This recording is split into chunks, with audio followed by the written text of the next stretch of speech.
The text came in at 7:42 a.m. I was still in bed, staring at the ceiling, trying to convince myself to go for a run. "She's in labor. Get to Mount Sinai, now." It was from Lisa, my wife's sister, which was weird because Lisa hadn't texted me directly in over 2 years. Not since the wedding, when she got drunk and told me I was too quiet and that it creeped her out. I sat up. The room was cold. Our apartment always ran cold in the mornings because Mia cranked the AC at night. She said she got hot flashes. I never thought much about it. I called Mia, straight to voicemail, 3 times. Then I called Lisa. "She's already at the hospital," Lisa said. Her voice was tight, not excited, tight, like she was holding something back. "You need to come." "Who's with her?" Pause. "Just get here, okay?" That pause. I remember that pause. If I could go back to any 2 seconds in my life and shake myself by the shoulders, it would be that pause. Because I knew. Deep down, some part of me already knew. But you don't let yourself believe it.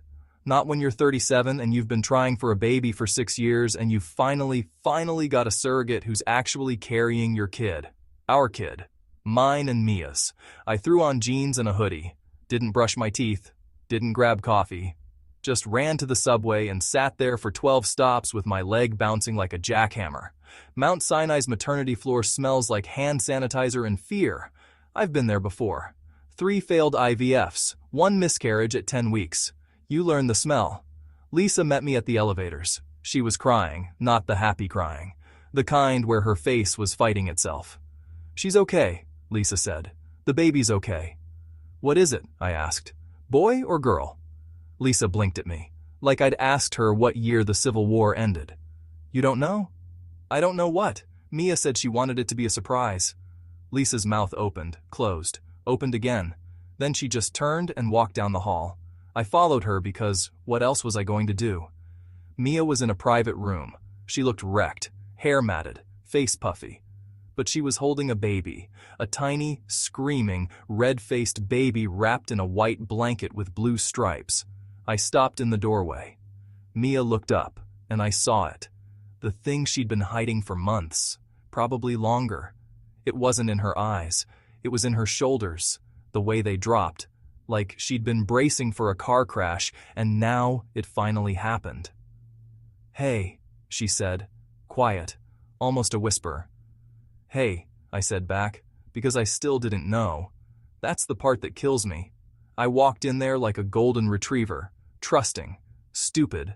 I went to her side, looked at the baby, dark hair, tiny fists, beautiful, absolutely beautiful. "He looks like you," I said. Mia started crying, hard, not postpartum crying. I've seen that. This was different. This was a confession without words. "Mia, what's wrong?" She looked at Lisa. Lisa looked at the floor. And then a man walked in. I didn't know him. Never seen him before. Tall guy, late 30s, expensive watch. The kind of jaw that says, "I've never wondered if I'm attractive." He walked right past me, went to Mia's bedside, kissed her on the forehead. "Hey, babe," he said. "He's perfect." I swear to God, my brain made a sound, like a hard drive crashing, a physical inside my skull. I looked at Mia. She wouldn't look at me. The guy looked at me. No recognition, no hostility, just a guy seeing another guy in his girlfriend's hospital room. "Oh," he said. "Are you family?" I didn't answer. I looked at the baby, looked at the guy, did the math. Took about 1 second.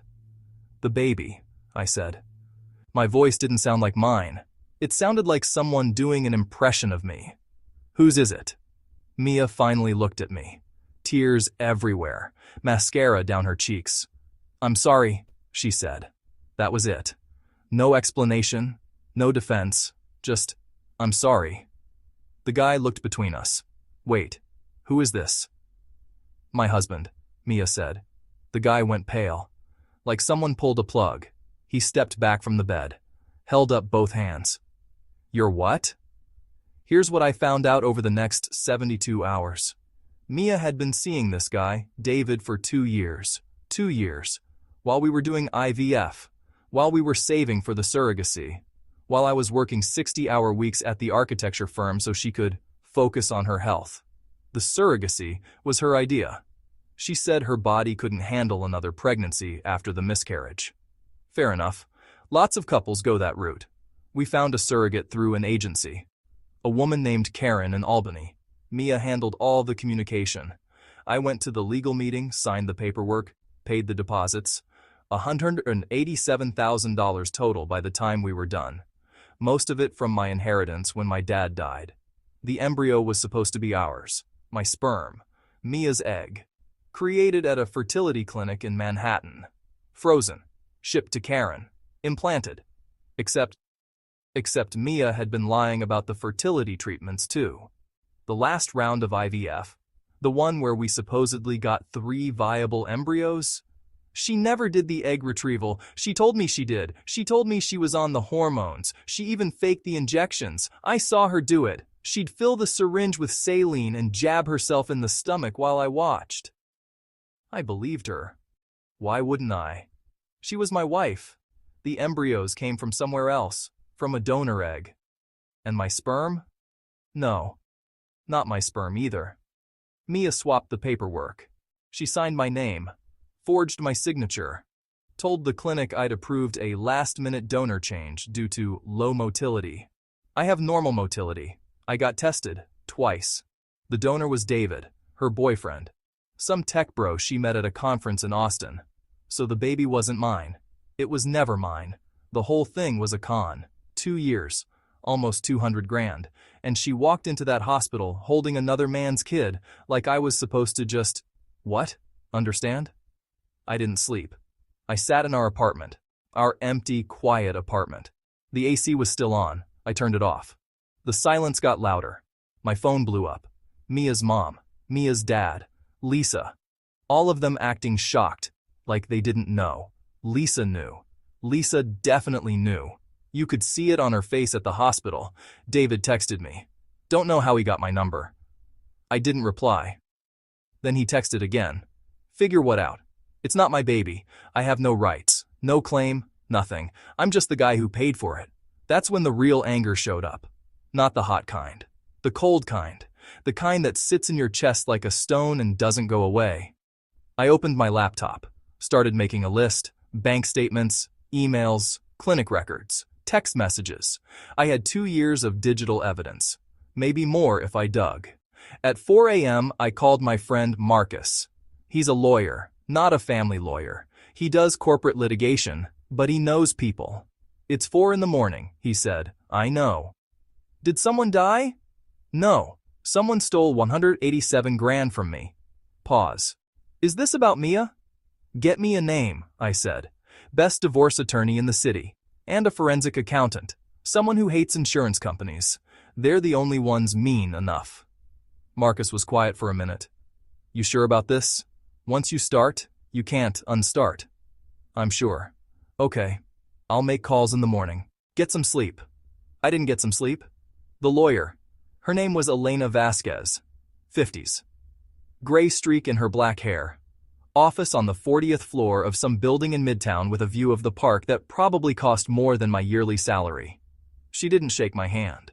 She just pointed to a chair. Marcus says you're not messing around. I'm not. Good. Because I don't take cases I can't win. And I don't take clients who flake halfway through. She slid a folder across the table. Sign that. It's a retainer, 25 grand up front. I signed it without reading it. Smart? Probably not, but I didn't care. Elena looked at the folder I brought, the one with all the printouts, the bank statements, the clinic emails I'd gotten through a FOIA request, the text between Mia and her sister that I found on our shared iPad. You have a smoking gun? She asked. I have a lot of them. She started reading. Took her about 20 minutes. Didn't say a word. Just flipped pages, made a few notes with a red pen. Then she looked up, smiled. It wasn't a nice smile. They're going to offer you a settlement, she said. Probably around 50 grand. They'll say it was a misunderstanding, that you approved everything, that you're just a bitter ex. I didn't approve anything. I know, but they'll say it anyway. So here's what we're going to do. We're not asking for the money back. We're suing for fraud. Civil, not divorce.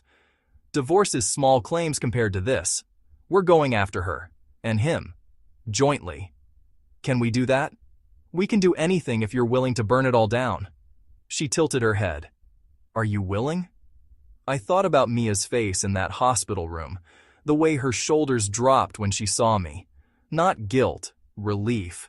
She was relieved it was over. Like I was a play she'd finally closed. Yeah, I said. Burn it down. It took 8 months to get to the deposition. 8 months of Elena sending letters, filing motions, subpoenaing records. Mia's lawyer kept trying to settle. First 50 grand, then 75, then 100. Elena said no every time. The deposition was in a conference room downtown. Fluorescent lights, long table, a court reporter with fingernails so long I couldn't figure out how she typed. Mia sat across from me. She looked different, thinner, dark circles. The baby wasn't there, obviously. David wasn't there either, just her and her lawyer, a guy named Cohen who looked like he hadn't slept since the Clinton administration. Elena started slow, asked about dates, paperwork, clinic visits. Mia answered, quiet, careful. Then Elena pulled out the emails. Did you send this message to Albany Fertility on March 12, 2022? Mia looked at the printout. I don't remember. Read it aloud, please. The court reporter looked up. Mia's lawyer started to object. Elena cut him off. Your client can answer the question or plead the fifth. But this is a civil deposition. Pleading the fifth will be noted in the record. Mia read it. Her voice cracked halfway through. Did you sign his name? Elena asked. Pause. Yes. Did you tell him you were doing this? No. Did he ever authorize you to sign legal documents on his behalf? No. Did you know this was fraud? Mia looked at me. Really looked at me, for the first time in 8 months. I thought I was doing the right thing, she said. I wanted a baby so badly, and he wasn't what? Elena asked. Mia didn't finish. Couldn't finish. Because what was she going to say? That I wasn't enough? That I worked too much? That I was too quiet? That my sperm was fine, but my personality wasn't? Her lawyer whispered something to her. She nodded. Then she looked at the table. I did it, she said. I forged his signature. I lied about the donor. I took the money. Elena leaned back. How much? All of it. $187,000. Was any of that money used for the surrogacy? Some of it. The rest, I used for other things. Other things like what? Mia closed her eyes. Rent, David's rent, a trip we took, credit card bills. I knew that. I'd seen the statements, but hearing her say it out loud, in front of a court reporter, that was different. That was her admitting she didn't just lie to me. She stole from me. My dad's money. The money he left me when his lungs finally gave out after 30 years of smoking. I didn't cry. I wanted to, but I didn't. We never went to trial. Cohen, Mia's lawyer, saw the deposition transcript and called Elena the next day. He said, Elena called me at work. I was in a supply closet, crying, not sad crying, angry crying. The kind where you're so pissed off your body doesn't know what else to do. They're offering 1.2, she said. That's it? That's not it. That's the floor. I told them 1.5. They'll come back at 1.3. We'll settle at 1.4. Plus her share of the apartment. Plus the car. Plus a lien on her future earnings if she can't pay cash. Can she pay cash? Her parents are selling their house in Connecticut. David's liquidating some crypto nonsense. They'll find the money. I leaned against a shelf of paper towels. What about the baby? What about him? He's not mine. I have no rights. But I spent 2 years thinking he was. I picked out names. I painted the nursery. I went to birthing classes, alone, because she was always too tired. Elena was quiet for a second. You want visitation? No. I want her to know that every time she looks at that kid, she remembers what she did. Not to me. To herself. Okay, that's not legal advice. That's just human. But okay.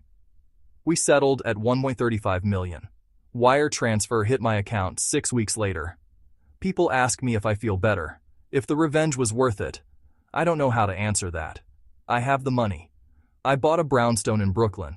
Nothing fancy. 3 floors. A backyard. I planted tomatoes last spring. They grew. I don't even like tomatoes that much. I don't date. Not really. I went out with a woman named Jess for a few months. She was nice. A teacher. She asked about Mia on our 4th date. I told her the whole story. She listened. Then she said, "That's really sad." And we never talked again. My mom says I should let it go. Forgive. Move on. She doesn't get it. She's never been stolen from. Not like that. Mia and David broke up.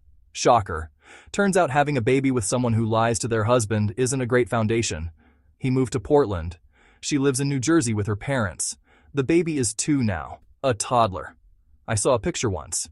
He has David's jaw. I don't feel bad. I don't feel good. I feel like I swallowed a piece of glass and it's still in there, not cutting, just present.